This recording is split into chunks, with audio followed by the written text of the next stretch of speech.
Back to POTUS Midday on SiriusXM 124.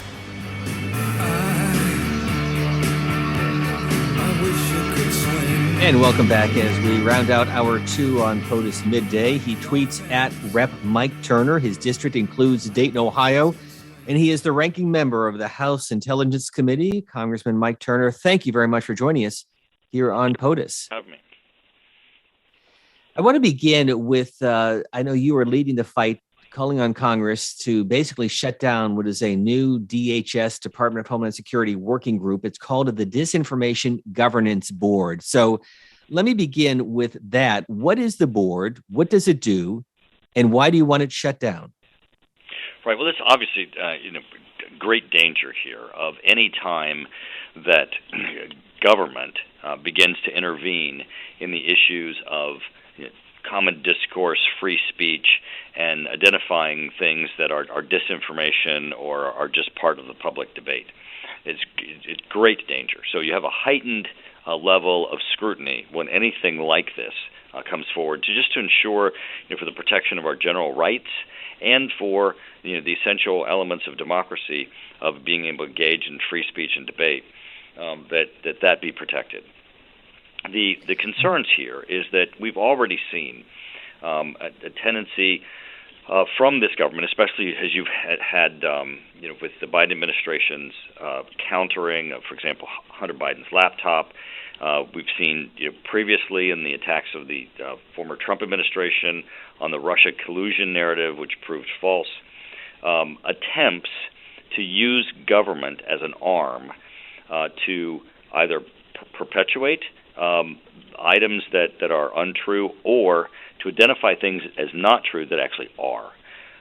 This Disinformation Governance Board, we've not seen any of the rules and regulations, any of the scope. I mean, first off, the word governance gives you a real concern because it's as if they're governing over this process of free speech.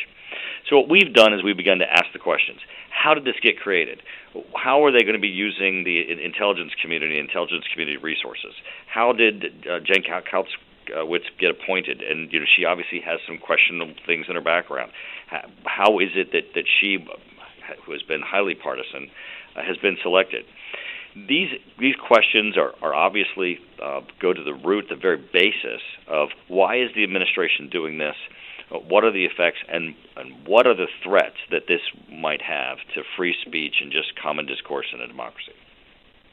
But as you know, Secretary Mayorkas has said that this would not in any way infringe with Americans' First Amendments or free speech, but specifically going after disinformation coming from countries like Russia, China, and Iran. What's wrong with trying to stop the spread of false information?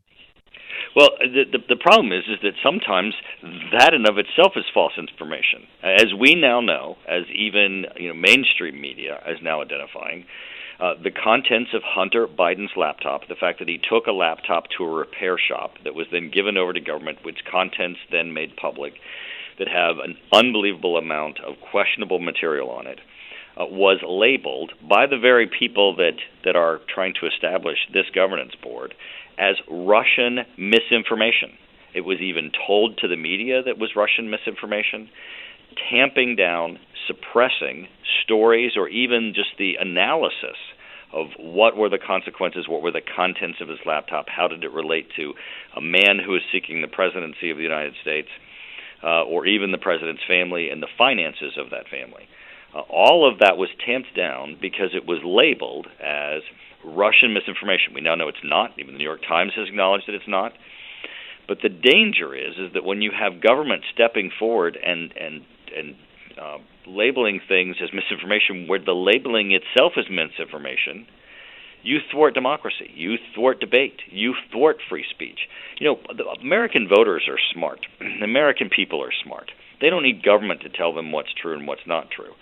And certainly, regardless of how the discourse happens throughout our press, we tend as a nation to land on what's right.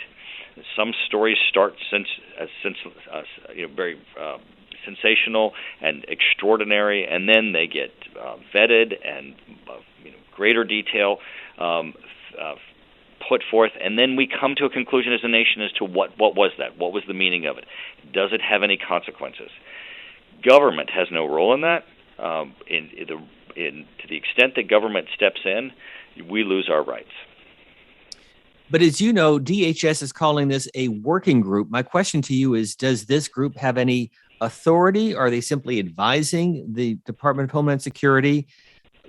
Where are the lines of authority, I guess, is the question. And that is our question. And that's why I wrote with our ranking member of Homeland Security to the Secretary. Those are questions that need answered. Those are things that the Secretary needs to tell us because the risks here are just too great and the damage can be just too great.